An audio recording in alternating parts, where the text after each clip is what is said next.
The old man sat on the weathered bench at the pier head, his gaze fixed on the swirling brown expanse of the River Mersey.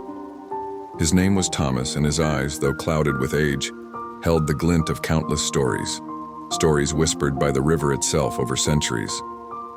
He took a slow sip of his lukewarm tea and began to speak, his voice raspy like the gulls crying overhead. "Aye, the Mersey," he began. "She's not just a river, lad. She's the very bloodstream of Liverpool, a living chronicle of its rise and fall, its struggles and triumphs. In the beginning, a gentle meander.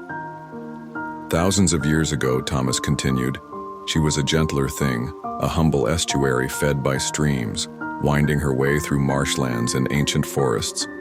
The tide then as now was her master, pushing her waters far inland, then pulling them back to the Irish Sea.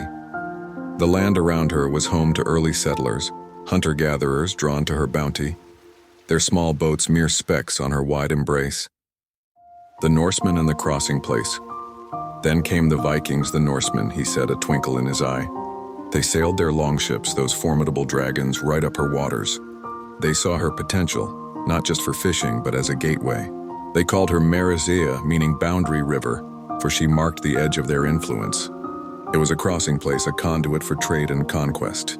They established small settlements, laying some of the earliest foundations for what would one day become our great city. The rise of a global port, from wool to world trade. For centuries, she grew, slowly, steadily." Thomas gestured with a gnarled hand towards the docks. Small boats carried wool from the Lancashire mills down her currents. But it was in the 18th century, with the dawn of the Industrial Revolution, that the Mersey truly roared to life. Cotton, sugar, tobacco. Goods flowed in from every corner of the globe, and manufactured goods poured out. The docks, these very docks, became the arteries of a vast empire. Forest after forest of masts, taller than any buildings we knew, filled her horizon. She was the busiest port in the world, the gateway to prosperity, but also, tragically, to the dark shadows of the transatlantic slave trade. He paused, a shadow crossing his face. A grim chapter that, but one she carried nonetheless. The age of steam and emigration, hopes and farewells. Then came steam, the majestic liners, he said, his voice regaining its rhythm. The Lusitania, the Mauretania, they were queens of the ocean, birthed on her shores. And she bore witness to another great exodus. Millions of emigrants, their hearts filled with hope and trepidation, boarded ships in her waters, bound for new lives in America, Canada, Australia. Each tide carried away dreams, and each returning tide brought tales of distant lands. She was the river of farewells and new beginnings, war, decline, and resilience, a changing tide. Twice she became a battleground, Thomas continued, his gaze drifting to the distant horizon.